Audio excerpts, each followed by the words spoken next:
Akito, el unicornio del mar. En el rincón más helado del océano, donde el agua brilla como cristal y las auroras pintan el cielo de verde y violeta, vivía Akito, un joven narval. Tenía un cuerno largo y retorcido que relucía como un caramelo de nieve, pero lo que más hacía era preguntarse por qué lo tenía. ¿Será una antena o una varita mágica? Akito probó de hacer magia con todas sus fuerzas, pero nada. Solo salió una burbuja y un blup. Cada día probaba algo distinto. Tocaba con el cuerno los carámbanos del hielo, pinchaba burbujas, hacía giradalgas, pero nada, no pasaba nada mágico. Un amanecer, una corriente cálida rozó su piel. Venía del sur, donde el agua era más azul que el cielo. Akito sintió un cosquilleo. Quizá allí encuentre mi respuesta. Y se dejó llevar. Durante su viaje conoció a muchos amigos y cada cual tuvo una idea más descabellada de para qué servía el cuerno. En una bahía de agua brillante, una foca artista pintaba burbujas con plancton fosforescente. ¡Tu cuerno parece un pincel! ¡Podrías pintar burbujas de colores!, le dijo entusiasmada. Y Akito lo intentó, pero nada. Todas las burbujas explotaban y además acabó con la cara llena de pintura luminosa. Desde una roca cercana, un caballito de mar dorado que observaba se acercó. No te preocupes, tal vez tu cuerno sirve para remover el fondo y encontrar tesoros escondidos. Yo perdí una concha hace 3 días. ¿Podrías ayudarme a buscarla? Akito sonrió y aunque no sabía si su cuerno servía para eso, removió un poco de arena solo por probar. No encontró ninguna concha, pero sí una gran nube de burbujas que lo hizo reír. Siguió su camino entre risas, mientras el caballito lo despedía con su cola dorada. A medida que nadaba, el agua se volvía más fría y la luz del sol empezaba a desaparecer. Más adelante, en una zona oscura del fondo, Akito encontró a un pez linterna que parpadeaba sin parar. Quizás tu cuerno podría ser una lámpara, como la mía, dijo entusiasmado. Akito la movió para que brillara. Dio vueltas en círculos, sopló con todas sus fuerzas e incluso le dijo al cuerno: ¡Enciéndete, cuerno! Pero nada, ni un ligero brillo, ni una chispa de luz. Así que siguió buscando, convencido de que su cuerno tenía una misión que todavía no conocía. Un día vio algo brillante que llamó su atención. Una luz suave, lila, le seguía despacito entre los corales. Hola, ¿eres una gelatina del mar? Me llamo Nami, soy una medusa. ¿Y tú? ¿Eres un unicornio de mar? Eso dicen. Pero no tengo magia. He probado a girar el cuerno, a soplar en todas direcciones, a cantar, a reír, nadar súper rápido y hasta decir palabras mágicas, pero nada. Ni luz, ni sonido, ni magia.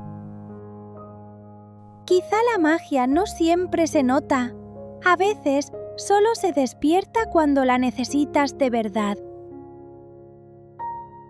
Akito miró con curiosidad la punta de su cuerno, quieto y brillante. Esa noche, una tormenta movió el océano más de lo normal. Las olas jugaban a empujarse. Las corrientes daban vueltas. Y el agua se llenó de arena, burbujas y algas. Los peces nadaban sin rumbo, los cangrejos se escondieron y todo se volvió un poco confuso. Akito intentó seguir el camino de antes, pero no podía ver bien ni saber por dónde ir. ¡Akito! ¿Qué hacemos? ¿Dónde vamos? No lo sé, Nami. No veo nada. De pronto, su cuerno vibró. Era una sensación nueva, como si escuchara con él. Entonces Akito cerró los ojos y se concentró con todas sus fuerzas. Empezó a sentir. Sintió los movimientos del agua, los pulsos lejanos de los animales marinos, las corrientes escondidas.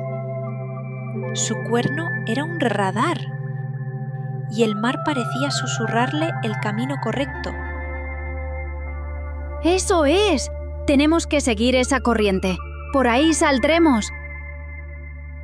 Así, Akito nadó decidido, guiando a Nami y a los demás hacia la calma, dejando atrás la tormenta y siguiendo el brillo invisible de su cuerno.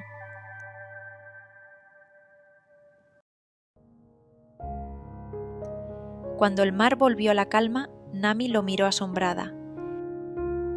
¿Cómo supiste por dónde ir? ¡Has hecho magia! No hice magia. Solo escuché al mar.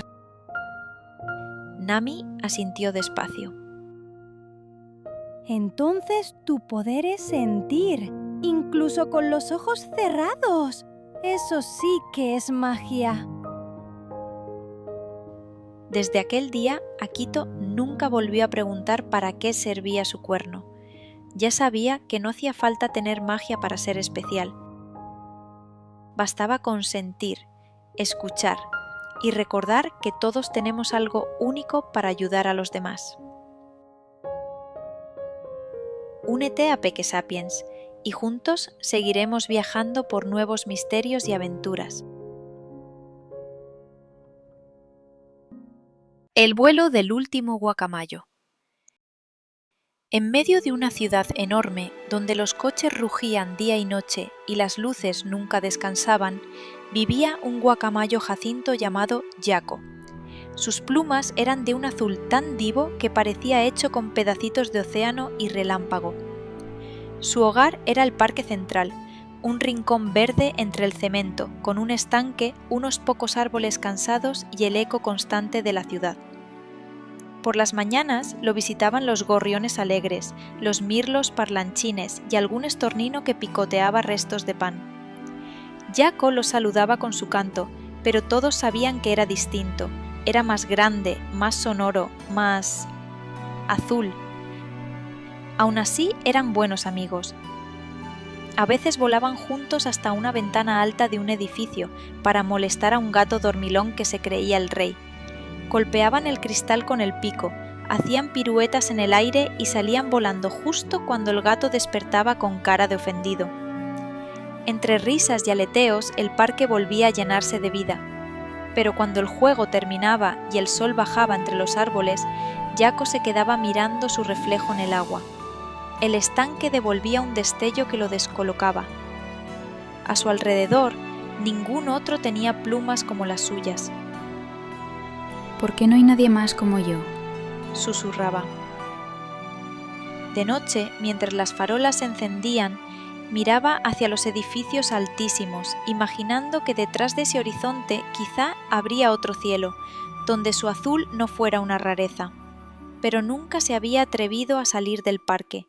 Era su mundo entero, y también su jaula. Un mediodía lluvioso, el cielo se cubrió de nubes bajas y el aire olía a tierra mojada. Los pájaros del parque se escondieron, pero Yako vio llegar algo que nunca había visto antes. Un coatí de hocico curioso y paso tranquilo. Había llegado desde los camiones que traían tierra nueva para el parque. Hola, dijo Yako desde la barandilla. no te había visto por aquí. Recién llego. Respondió el coatí, sacudiendo el agua de su cola. Este lugar huele raro, a metal y pan tostado. Hablaron largo rato. El coatí contó historias de lugares donde la lluvia no olía a humo, donde los árboles eran tan altos que el cielo se enredaba en sus ramas, y de lo mucho que echaba de menos a su familia. Yako lo escuchaba fascinado. En un momento, el coatí lo miró con curiosidad y preguntó: ¿Y tú? ¿Dónde está tu familia? ¿Viven también en este parque? Yako bajó la mirada, removiendo con el pico una hoja caída. No tengo familia. Respondió en voz baja. Soy el único de mi especie. No hay nadie más como yo. El coatí lo miró sorprendido. único? No, no lo eres. Eres el único en este parque, eso sí. Hace unos días, cuando llegaba con el camión, vi una pared enorme llena de aves azules como tú. ¿De verdad? exclamó Jaco, con el corazón latiendo fuerte y los ojos abiertos como platos. Sí, claro. De verdad, de la buena. ¿Y cómo puedo encontrarlos? Si quieres verlos, escucha bien el camino. Dijo el coatí con media sonrisa. Primero, vuela hasta donde el río se esconde bajo el puente alto. Después, busca la torre que canta con cables, donde el viento suena como una flauta. Y al final, cuando el cielo se vuelva naranja y creas que estás perdido, mira hacia la luz más grande de la ciudad. Allí los verás. El coatí se marchó con la lluvia y Jaco se quedó temblando entre emoción y miedo. ¿Podría ser cierto? ¿De verdad había otros como él? Esa noche no durmió. El parque parecía demasiado pequeño para tanta esperanza. Al amanecer, el viento soplaba desde el oeste, y Jaco decidió intentarlo. Nunca había volado fuera del parque, pero valía la pena intentarlo. El primer vuelo fue torpe. Un golpe de aire lo empujó contra un toldo y terminó cubierto de polvo. El segundo intento lo dejó atrapado en una cuerda de tender la ropa, con las sábanas agitándose, pero no pensaba rendirse. Pasó todo el día intentando alzar el vuelo, una y otra vez. Y después de muchos intentos, algo cambió. El viento lo sostuvo, el miedo se hizo pequeño y el cielo por fin se abrió. Voló alto, voló sobre las avenidas repletas de coches y los tejados dorados. La ciudad rugía bajo sus alas, pero él seguía el río, tal como le había dicho el coatí. Primero encontró el puente alto donde el agua desaparecía entre sus sombras. Jaco se posó en una barandilla y observó el reflejo tembloroso de las luces. Esperó un buen rato, intentando escuchar algo más que el murmullo del tráfico. Nada, solo el rumor lejano del agua chocando contra el cemento.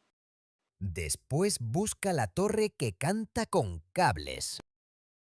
Recordó, pero desde allí no veía ninguna torre ni escuchaba canto alguno. El viento soplaba entre los edificios y parecía burlarse de él. Por un instante pensó que tal vez se había equivocado de camino, que el coatí solo había querido consolarlo. Entonces, muy a lo lejos, un silbido atravesó el aire. Era un sonido fino, prolongado, casi como el soplido de una flauta. Jaco levantó la cabeza. El viento pasaba entre los cables de una antena enorme que se alzaba en el horizonte, y cada corriente hacía vibrar un tono distinto. Grave, agudo, suave, como si el aire mismo cantara. Con un impulso de esperanza, batió las alas y voló hacia ese canto invisible. Cuando alcanzó la torre que cantaba con el viento y los cables, el sol ya comenzaba a bajar. Desde allí, la ciudad parecía infinita, las calles se cruzaban como venas de luz, y el río era solo una línea dorada que se perdía hacia el oeste. Jaco se sintió pequeño, muy pequeño. Recordó las palabras del coatí. Cuando el cielo se vuelva naranja y creas que estás perdido... Y lo estaba. El viento había cambiado de dirección y no sabía si debía seguir o volver. Así que se quedó quieto, mirando el horizonte, esperando una señal. El silencio se llenó de zumbidos eléctricos y del eco lejano de una sirena, hasta que, entre los destellos de los últimos rayos del sol, vio algo que lo hizo parpadear. Un resplandor azul. Una pared gigantesca iluminada, allá abajo, como si una parte del cielo se hubiese caído sobre la ciudad. Jaco se acercó planeando. Su corazón latía tan fuerte que casi podía oírlo, y cuando estuvo lo bastante cerca, lo comprendió. ¡Eran guacamayos azules! Docenas de ellos volando juntos en un mural inmenso. Son ellos, los que el coatí vio. Una pintura. Bajó despacio, con el pecho apretado. Las luces de la ciudad parpadeaban detrás y el sonido de un tren subterráneo hacía vibrar el suelo. Se posó frente al mural y durante unos segundos no supo si llorar o reír. Estaban ahí y al mismo tiempo no. Eran solo pintura, pero tan vivos, tan reales, que parecía que en cualquier momento podrían mover las alas. Yaco levantó una pata, tocó suavemente el muro con la punta del pico y murmuró con un hilo de voz. No sois de verdad. El viento sopló y trajo un olor a polvo y pintura vieja. Durante un instante se sintió más solo que nunca. El coatí se había equivocado. O quizá no del todo. Porque a lo alto del mural, entre los colores desgastados, vio unas palabras. Reserva del Pantanal, hogar del guacamayo Jacinto. El corazón de Yaco dio un vuelco. El lugar existía. El viento le revolvió las plumas y le trajo un olor nuevo. A selva, a distancia, a promesa. ¡Existían! ¡De verdad existían! Una sonrisa se dibujó en su pico. Tal vez no los había encontrado todavía, pero ahora sabía dónde buscar.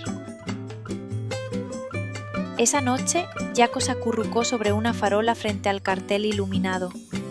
Desde allí podía ver los guacamayos pintados y sentir la brisa mover sus plumas.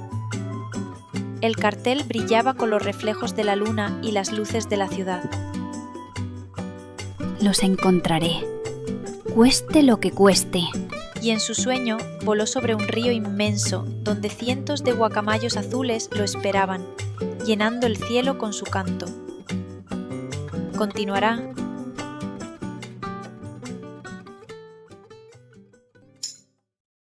El abrazo que espantó el miedo. En un bosque tranquilo y verde, Mila, una pequeña osa llena de curiosidad, pasaba los días junto a su familia, jugando bajo los rayos del sol. Tenía un hermano mayor llamado Fito, al que admiraba más que a nada en el mundo. Con él podía jugar, correr y trepar a los árboles, y por la noche, cuando el viento soplaba entre las ramas, podía acurrucarse a su lado, envuelta en su suave y cálido pelaje. Sí, tener un hermano mayor era algo maravilloso, aunque a veces también podía ser un poco complicado. A Mila le encantaba correr, le gustaba sentir el aire en la cara y escuchar cómo crujían las hojas bajo sus patas. Pero Fito siempre corría más rápido. ¡Vamos, Patosa! ¿Eres una osa o una tortuga? Ella intentaba seguirlo, pero las curvas del sendero se volvían peligrosas. Las patas le temblaban y estuvo a punto de rodar cuesta abajo. Su corazón latía muy deprisa. Estaba asustada. No podía ir más rápido. A Mila también le gustaba trepar, subir despacio entre las ramas verdes y ver cómo la luz del sol jugaba en su pelaje. Pero Fito subía más alto, mucho más alto. ¡Arriba, miedica! Hasta una ardilla bebé lo haría mejor que tú. A Mila se le hizo un nudo en la garganta. El cielo giraba y sintió que el mundo se movía bajo sus patas. Estaba asustada, no podía subir más. En el río ocurría lo mismo. Le encantaba chapotear, sentir el agua fría en su pelaje. Pero Fito nadaba hasta el centro, donde el agua era oscura y profunda.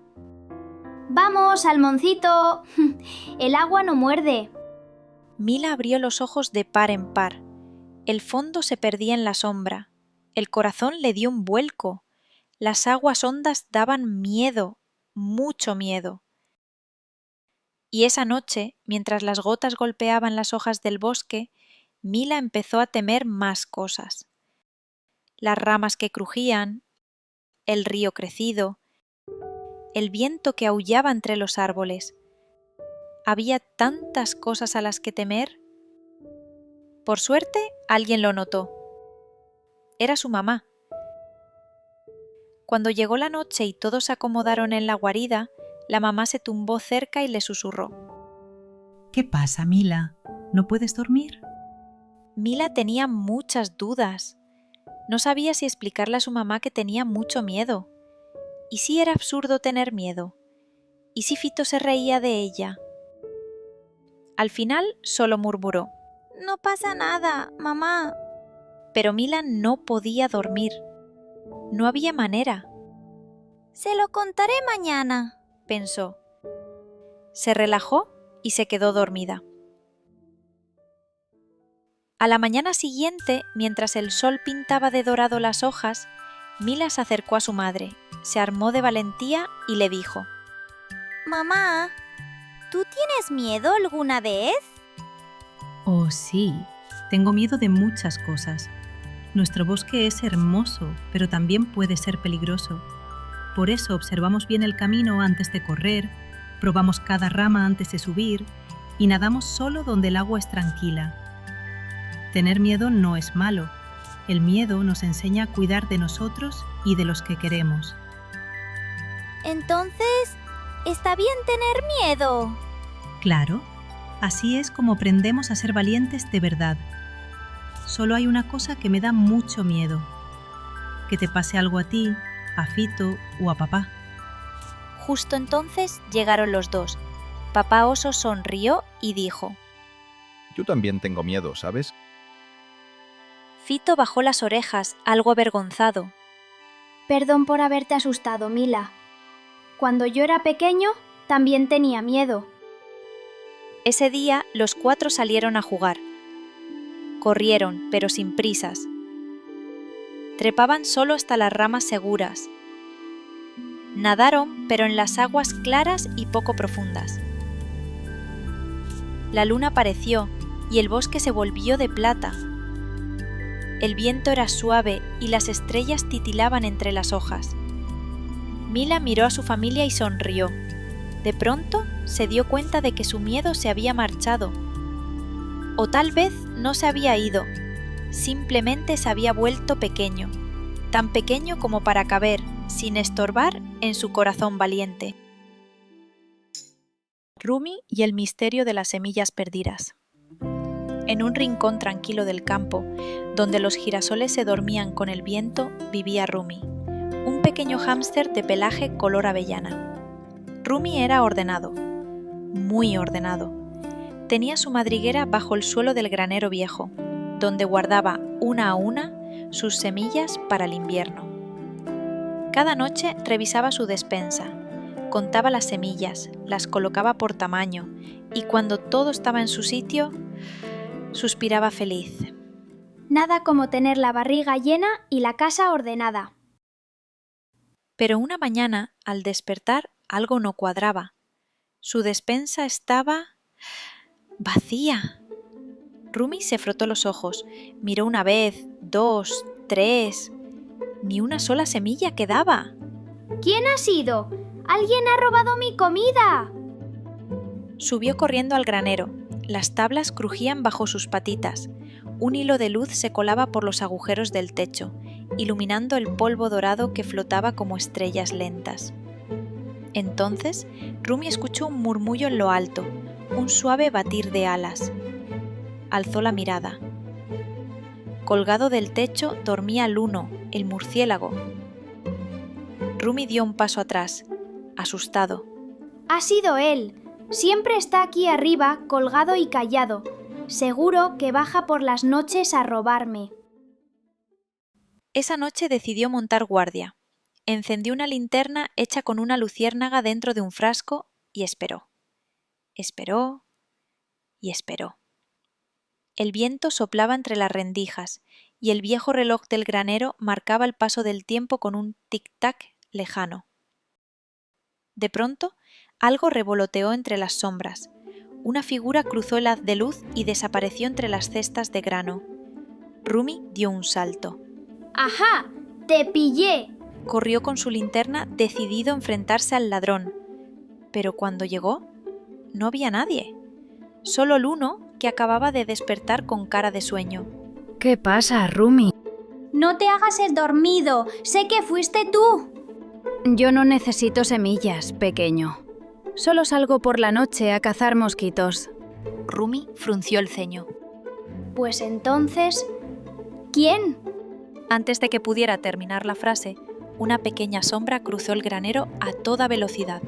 Un gorrión diminuto, de plumas despeinadas y mirada traviesa, picoteaba las cestas con entusiasmo.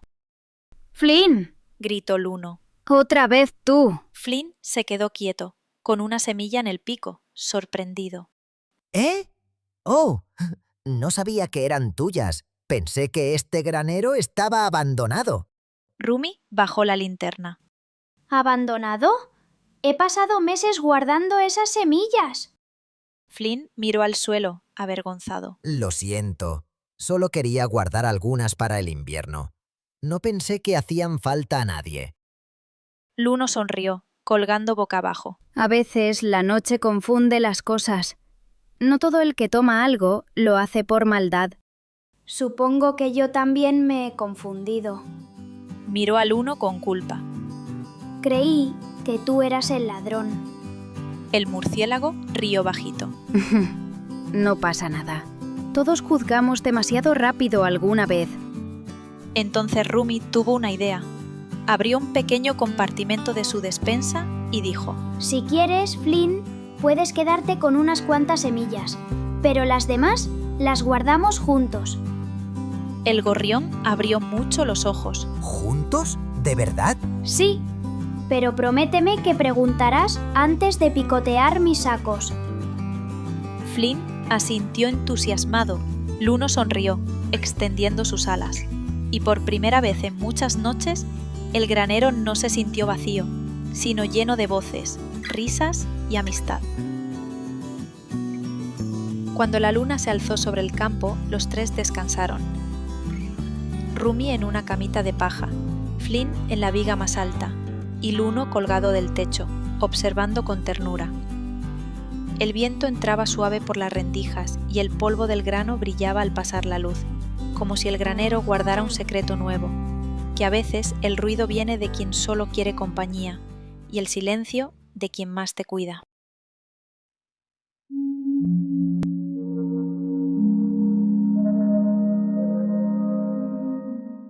Buenas noches, perezoso.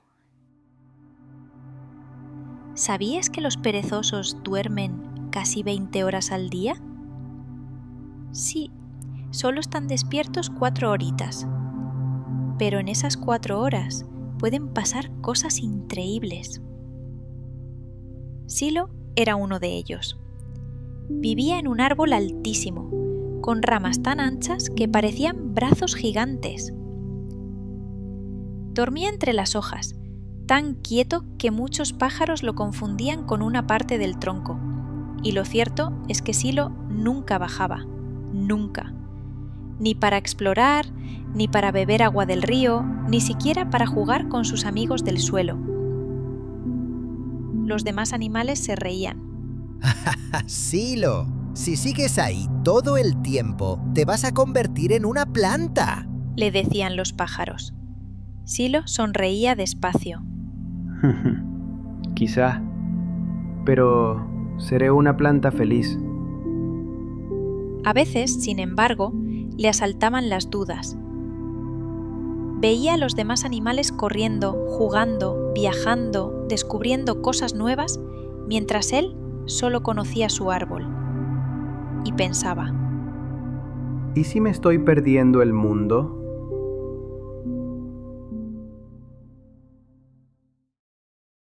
Una mañana el cielo se volvió gris y pesado. Las nubes bajaban tanto que tocaban las copas de los árboles. El aire olía distinto, como antes de una gran tormenta. Hoy lloverá de verdad. Y llovió. Primero suave, luego fuerte, luego muchísimo. El agua corrió por el suelo. Los ríos crecieron y la selva empezó a inundarse.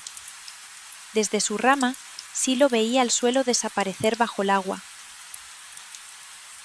el primero en llegar fue un mono empapado. ¡Silo! ¡Déjame subir! ¡El agua me sigue! Silo movió una garra hacia un lado. Claro, sube. Hay sitio. Después apareció un cuatí, con el lomo chorreando.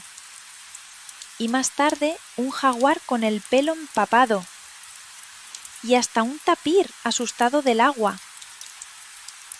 Uno a uno, todos buscaron un hueco en el árbol del perezoso. Silo los miró con calma. Tranquilos. Habéis venido al mejor árbol de toda la selva, dijo con orgullo y una sonrisa amable. Los animales se acomodaron entre las ramas. El mono temblaba y no paraba de moverse. El cuatí respiraba rápido, mirando hacia abajo. El jaguar gruñía bajito, intentando ocultar su miedo al agua. Y el tapir simplemente cerró los ojos, deseando que todo acabara pronto. Silo los observó con calma y empezó a ayudarlos, compartiendo sus secretos y su experiencia como buen perezoso. Primero miró al mono, que seguía inquieto, y le dijo: ¿ves esas hojas? Cuenta cuántas se mueven con el viento. Ninguna se mueve igual. El mono empezó a contar las hojas, una por una, concentrado, y por primera vez respiró tranquilo, sonrió y al poco rato se durmió. Después miró al cuatí, que respiraba nervioso e intentaba no mirar hacia el suelo. Respira por la nariz y suelta el aire por la boca. Así, despacio. 1, 2, 3 veces. 1, 2, 3. El cuatí obedeció y al poco rato su respiración se volvió lenta, serena y también se durmió. El jaguar lo observaba en silencio, con los ojos muy abiertos. ¿Y si me caigo al agua? Murmuró. No pienses en eso. Respondió Silo. Solo tienes que confiar en ti y en tus patas. Ya lo has hecho otras veces. El jaguar apoyó las patas con cuidado y se dio cuenta de que en efecto solo tenía que agarrarse fuerte, como siempre. Respiró hondo, cerró los ojos y se durmió. Por último, miró al tapir, que tenía frío. Silo bajó una rama y lo cubrió con hojas. Cierra los ojos y escucha la lluvia. Susurró. Parece que canta, ¿verdad? El tapir asintió y poco después también se quedó dormido. Y así, poco a poco, el árbol se llenó de paz, silencio y dulces sueños. Sin bajar, sin correr, Silo sostuvo a todos. Al amanecer, la selva ya había absorbido el agua. Los animales descendieron del árbol del perezoso, cansados pero a salvo. Y todos dijeron: Gracias, Silo. El perezoso abrió la boca, con cara de querer decir algo importante, pero esbozó un bostezo y se quedó dormido sin pronunciar ni una palabra. Desde entonces, aquel árbol nunca volvió a estar vacío. Los animales iban allí a descansar, a relajarse cuando estaban nerviosos o simplemente a visitar a su amigo Silo. Silo seguía sin bajar, pero ya no tenía dudas. No hacía falta bajar para formar parte del mundo. Su árbol era su sitio, y desde allí podía ayudar al resto, simplemente siendo él mismo.